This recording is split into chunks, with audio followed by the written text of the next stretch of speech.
So students, today I am going to discuss different applications of distribution law.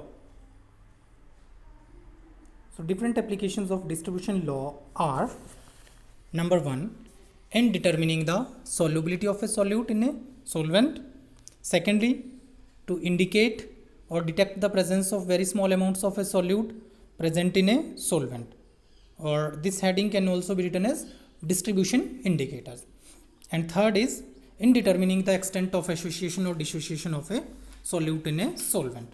And fourth is in studying the chemical equilibrium involving the reactions which involve the formation of complex ions. And fifth application is in the process of extraction, and last is in the determination of the degree of hydrolysis of different types of salts.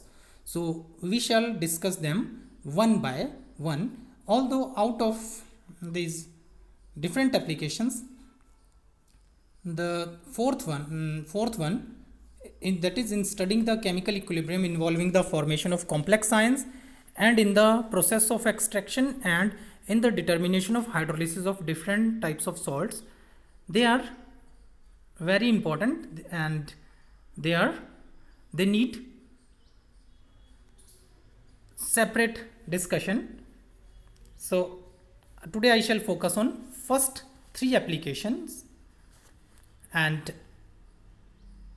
last 3 I shall discuss independently in the coming lectures later on. So first of all, I am coming to the first application of distribution law. So first application of distribution law is in determining the solubility of a solute in a solvent. So how can we use the distribution law in determining the solubility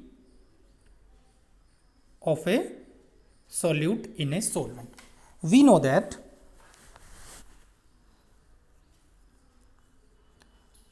when a solute is dissolved in between two immiscible solvents in contact with each other and which are in equilibrium with each other, then the solute gets distributed in both the solvents, and both the solvents gets saturated with the solute.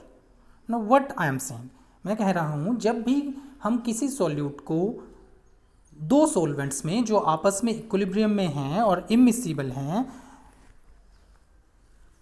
इन दो solvents में जब हम किसी solute को dissolve करेंगे तो जो solute है वो दोनों solvents में डिस्ट्रीब्यूट करेगा, और होगा क्या, मान लिया वो एक में ज़्यादा सॉल्युबल है और एक में कम सॉल्युबल है, तो सॉल्यूट जिसमें कम सॉल्युबल है उसमें जितना घुलना होगा उतना घुल जाएगा, और जो एक्सेस होगा वो जिसमें ज़्यादा सॉल्युबल है उसकी तरफ चला जाएगा, और मतलब दोनों में कितना घुलेगा सॉल्यूट, उतना घुलेगा जब तक कि सॉल्यूशन सैचुरेटेड नहीं हो जाते हैं।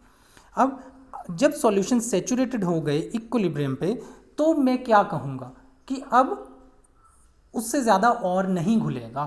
तो जब सॉल्यूशन सैचुरेट हो गए तो मैं कहूँगा कि अब कंसंट्रेशन कितनी होगी सॉल्यूट की उन सॉल्वेंट्स में, then I can say that the concentration of the solute in two immiscible solvents will be equal to the solubility. मतलब जब सॉल्यूशन सैचुरेट हो गए तो वो उनकी कंसंट्रेशन उनकी solubility के बराबर हो जाएगी। Is it clear? So by using this fact I can say that at equilibrium the concentration of a solute in a solvent is equal to its solubility. Hence we can write concentration equal to solubility at saturation point. Is it clear? Saturation point here means the point up to which a solute gets dissolved completely, and after which the further addition of the solute, there is no further dissolution of the solute. So at saturation point, I can write that the ratio of the concentration of solute in solvent 1 to that in concentration 2 will be equal to the ratio of the solubility of the solute in solvent 1 to the solubility in solvent 2. So you can see in the diagram I have written C1 upon C2 is equal to S1 upon S2. So what is the meaning of this equation? I can say that at saturation point, at equilibrium, the concentration will be equal to the solubility. Is it clear? Where S1 and S2 are the solubilities of a solute in S1 and S2. So I can say from here that by knowing the values of distribution coefficient, we know that C1 upon C2 is equal to K. So from this I can also write C1 upon C2 is equal to S1 upon S2 is equal to K. Although I have not written here, but I can write S1 upon S2 is equal to K. Hence, by knowing the values of distribution coefficient and solubility of a solute in one solvent, its solubility in another solvent, in other solvent can be calculated. As I have forgot to mention K here, so I am correcting it. Just a minute please. I am just correcting it so that you can note it down on your notes. Or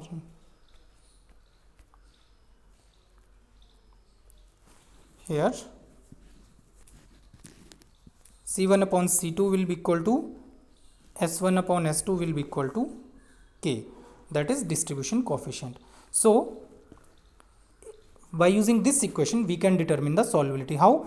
If we know the value of distribution coefficient and solubility of a solute in one solvent, then the solubility of the solute in other solvent can be calculated by using this expression. Second application of distribution law is as distribution indicators. Now, what is the meaning of this distribution indicator? We know that certain solvents can preferably dissolve the small amounts of a solute present in some other solvent. मैं क्या कह रहा हूँ कि हमारे पास कुछ solvents ऐसे होते हैं जो कुछ सॉल्यूट्स को दूसरे सॉल्वेंट के कंपैरिजन में अपने में ज़्यादा डिसॉल्व कर सकते हैं. तो जब हम कोई भी ऐसा सॉल्यूट, कोई भी ऐसा सॉल्वेंट किसी ऐसे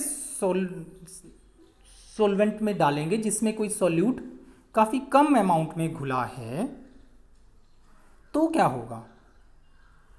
जो सॉल्यूट है वो जिस सॉल्वेंट में वो कम सॉल्युबल है उससे दूसरे में आ जाएगा, चला जाएगा. ठीक है. And this would be more clear to you by an example, and for this I am taking the example of iodine. You know that iodine is a element present in halogen family. It is brown in color. Now when iodine is dissolved in water, although iodine is very little soluble in water, it is not easily soluble, so its solution or almost insoluble, its solution in water is almost colorless. But now if I add carbon disulfide to this aqueous solution of iodine, then what happens? As iodine is more soluble, or I can say it is 400 times more soluble in carbon disulfide as compared to that in water. It means that when I will add carbon disulfide to water, then most of the iodine will go from water to the carbon disulfide layer. Now this iodine, when comes into or goes into carbon disulfide, it gives purple or deep violet color. So here I can say that CS2 can be used as a distribution indicator. That means that for detecting the presence of iodine in water. How?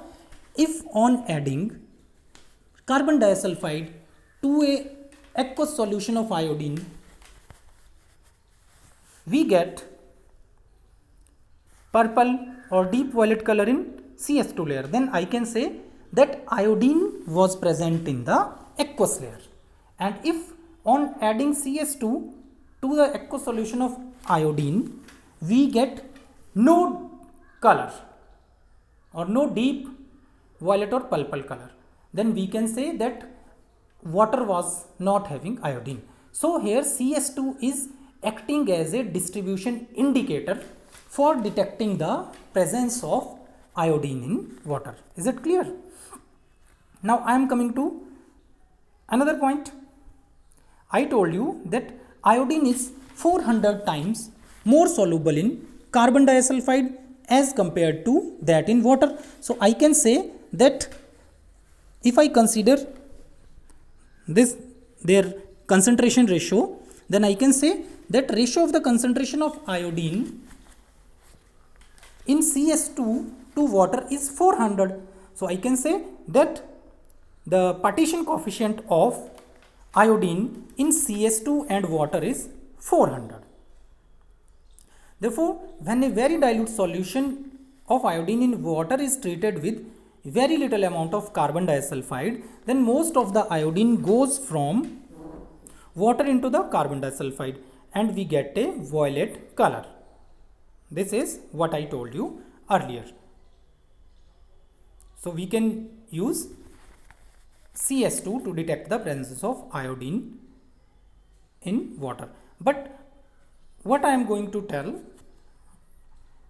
is that suppose iodine was present in water and on adding CS2 it goes into the carbon disulfide layer. Now I can also estimate this iodine present in the CS2 layer. Now all of you already know that iodine is a halogen and halogens usually accept electron.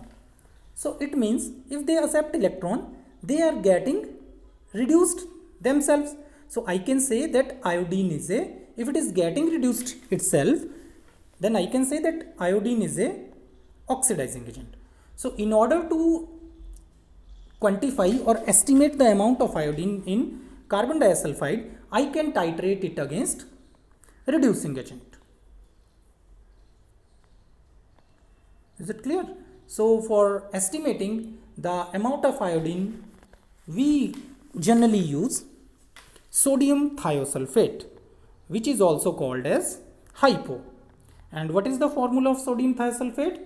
Na2S2O3. So in this case, we titrate iodine with reducing agent, that is hypo or sodium thiosulfate. And you know that for iodine titrations we generally use starch as indicator, and the color is blue to colorless or colorless to blue depending on which type of solution we have taken in burette. Now what will happen? When the iodine goes from water into the CS2 layer, it will develop violet color. Now when I will titrate it against hypo solution from the burette, then when the iodine will disappear, violet color will also get discharged. So by using this CS2 as a distribution indicator,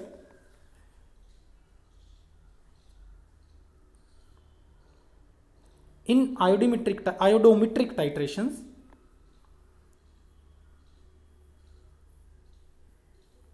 we can also estimate the amount of iodine produced in situ in the reactions.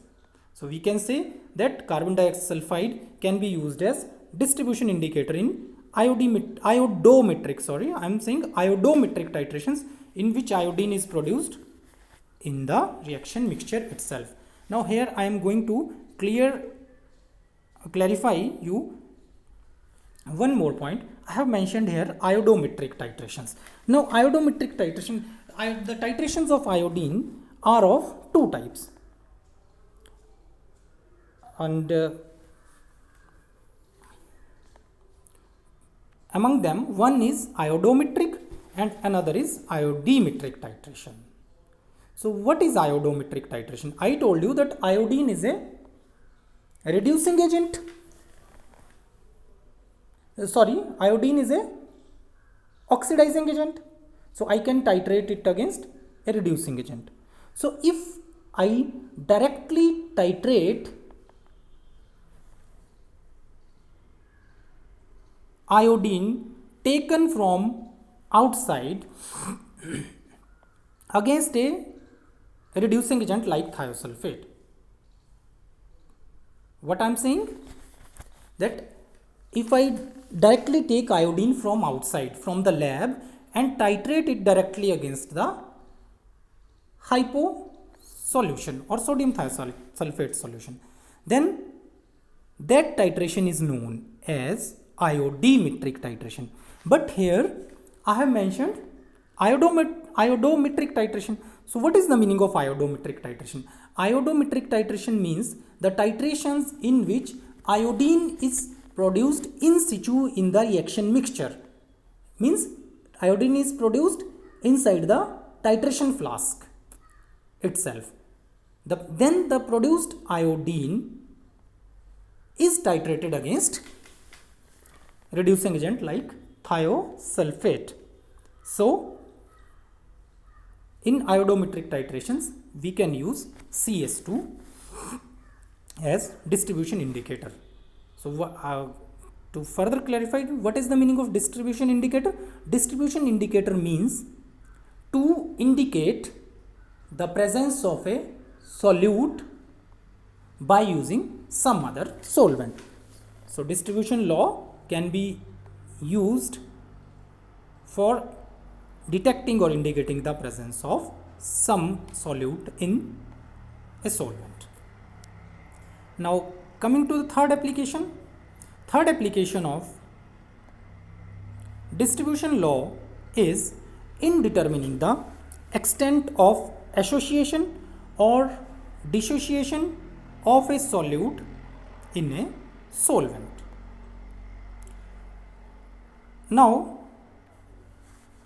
we already know that the extent of association or dissociation of a solute in a solvent can be determined by using distribution law, and for this the concentrations of the solute in both the solvent are put in different formulas of distribution law. And for that I had already discussed in my previous lectures that different forms of distribution law are C1 upon C2 is equal to K. C1 upon C2 is equal to K. This is the expression if the solute behaves normally. Is it clear? And second case that I had discussed was C1 upon C2, C1 upon N under root C2 equal to K. That was the formula if the solute undergoes association in second solvent. And third was C1 upon C2 into 1 minus alpha equal to K. So I had already told you that here alpha is the degree of dissociation. So as we had already discussed these three different expressions, so by using these expressions we can easily study the extent of association or dissociation of a solute. How? If we are having a solute in between two immiscible solvents, then we can determine its concentration in both the solvents by a titration method or any other method. So we can, by using the concentrations, we can determine the value of partition coefficient, and then we put these concentration values in different formulas that I told you, and we calculate K. Now how to determine that whether solute is behaving normally or undergoing some association or dissociation? If by putting the values of concentration in first formula we get value of K constant, if by putting C1 upon C2 is equal to constant for different bottles, if what I am saying, if on putting the values of concentrations of the solute for different bottles for both the layers, aqueous layer and organic layer, we are getting the constant value of K, then I can say that solute is behaving normally. And on the other hand, if the values of K do not come out to be equal to constant, then we will calculate the values of K by using second expression C1 upon n under root C2. If by using formula C1 upon n under root C2 values of K comes out to be constant, then I can say that solute is undergoing association. Now how you will come to know that in which solute it is undergoing? I have used under root sign with C2, n under root C2. It means if I have written n under root C2, it means solute is undergoing association in second solvent, where n can have any value starting from 1 to 3, and the value of n, this is by hit and trial method, means you can put first time value of n equal to 1, value of n equal to 2 and value of n equal to 3. So this is how you can tell that whether solute is undergoing association or not. If on putting the values of concentrations in formula C1 upon n under root C2, the value of K comes out to be equal to constant, then I would say that solute is not remaining in the normal state but is undergoing association. And from this same relation, by using the value of n and multiplying it by actual molecular mass of the solute, we can also determine the molecular mass of the solute in a solvent in the diameric or any other associated form. What is the meaning of this? I had told you that when we study the partition coefficient of benzoic acid between benzene and water, benzoic acid exists in the form of dimer in benzene and remains in the normal state in water. So if it exists in the form of dimer, then the value of 2, or I can say extent of association, is 2 in this case, and we know that the molecular formula of benzene is 122. So molecular formula for benzene is 122 and extent of association is 2. So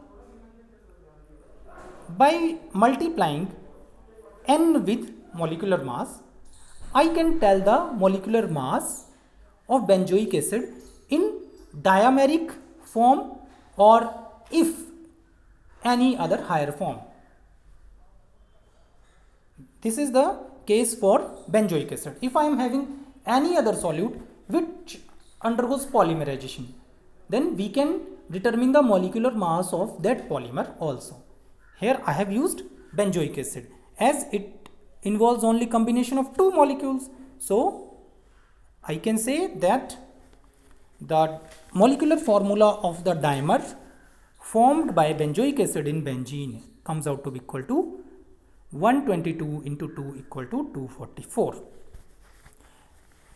Now coming to the next point, if solute undergoes dissociation. If solute undergoes dissociation in one of the solvent, then you already know that distribution law gets modified. For example, if the solute undergoes dissociation in solvent 2, then how the expression gets modified? I had already told you that we introduce degree of dissociation. So I can write, if the solute undergoes dissociation in solvent 2, then I can write C1 upon C2 into 1 minus alpha. Here in this app I was not having alpha symbol, so I have used A for expressing degree of dissociation. Here alpha A represents degree of dissociation. So for dissociation case, relation of our distribution law or expression for distribution law is C1 upon C2 into 1 minus alpha is equal to K. So from this relation, by knowing the degree of dissociation of the solute at one concentration, the value of degree of dissociation alpha, or we can say the extent of dissociation at any other concentration, can be determined by using above equation, as the value of K is constant. So these are three different applications of distribution law, and next three, that is remaining three, that is the application of distribution law in studying the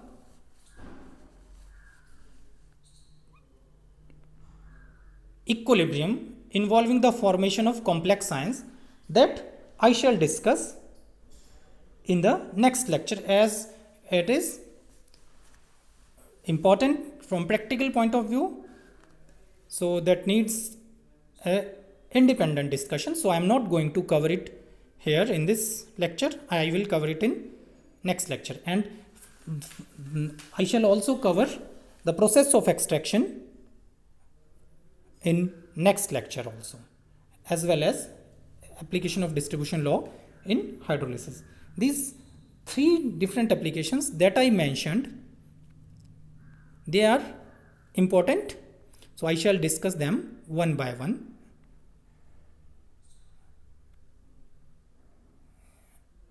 later on or in coming lectures. Thank you.